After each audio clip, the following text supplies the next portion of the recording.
Isu dana menganggur atau anggaran daerah yang menumpuk di perbankan sudah menjadi masalah klasik di Indonesia. Namun, kali ini, ceritanya lebih rumit dan sedikit misterius. Menteri Keuangan, Purbaya Yudisadewa, menyatakan kebingungannya terhadap selisih dana yang fantastis, mencapai 18 triliun rupiah, antara data Bank Indonesia, BI, dan data yang dimiliki oleh Kemendagri Kas Daerah.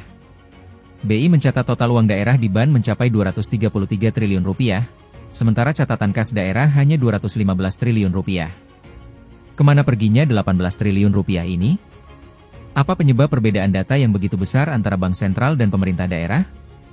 Mengapa Menkeu Purbaya meminta agar selisih ini diinvestigasi? Dan apa pesan utama Purbaya kepada Pemda, bahwa uang itu harus segera digunakan, bukan hanya disimpan? Dalam 20 menit ke depan, kita akan bedah misteri dana 18 triliun rupiah yang hilang dalam pencatatan keuangan negara. Latar belakang isu dana menganggur. Isu utama di balik selisih data ini adalah masalah akut di daerah, lambatnya realisasi belanja APBD. Setiap tahun, pemerintah pusat mengeluhkan triliunan rupiah uang daerah yang mengendap di perbankan. Fakta, uang ini disimpan karena Pemda lambat membelanjakan anggarannya, seringkali karena masalah administrasi, perencanaan, atau birokrasi yang berbelit. Dampak, uang yang menganggur di bank tidak bisa berputar di masyarakat, sehingga tidak mampu meningkatkan ekonomi daerah. Inilah latar belakang saat Mendagri Tito Karnavian memberikan klarifikasi kepada Menkeu Purbaya dalam rapat pengendalian inflasi, menyebut data BI tentang uang yang mengendap mencapai 233 triliun rupiah. Beda data BI versus Kemendagri.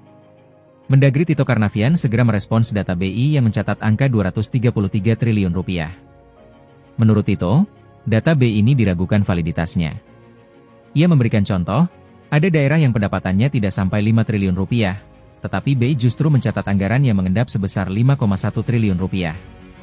Oleh karena itu, Kemendagri melakukan checking atau pengecekan ulang ke masing-masing kas daerah. Hasilnya, data BI, 233 triliun rupiah.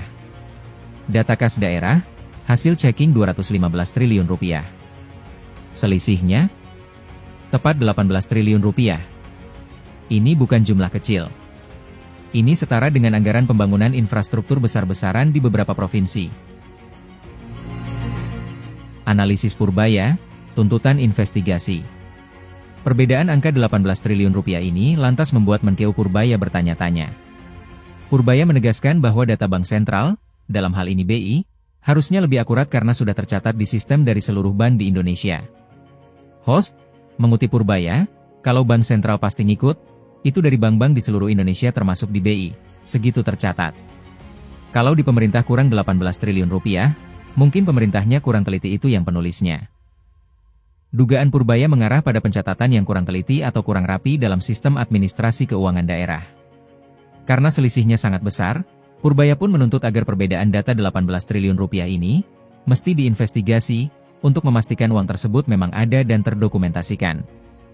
Ini adalah panggilan untuk reformasi administrasi keuangan daerah. Terlepas dari masalah pencatatan, pesan kunci dari Menkeu Purbaya tetap tegas dan jelas, anggaran daerah harus digunakan untuk kepentingan ekonomi masyarakat. Purbaya menghargai usaha Kemendagri, tetapi ia menekankan bahwa yang terpenting adalah uang tersebut jangan disimpan terus-menerus. Ia juga memberikan arahan strategis. Jangan ditransfer ke pusat, uang Pemda tidak boleh ditransfer kembali ke pusat. Taruh di bank daerah, uang tersebut harus tetap disimpan di bank daerah, dan jika bank daerahnya dianggap jelek, maka harus dibetulkan. Tujuannya satu, agar uangnya betul-betul muter di sana. Skandal selisih 18 triliun rupiah ini menjadi pengingat pahit bagi Pemda bahwa akuntabilitas dan kecepatan belanja harus berjalan seiring. Jika tidak, bukan hanya ekonomi yang terhambat, tetapi masalah administrasi pun bisa membuka celah baru bagi masalah keuangan yang lebih besar.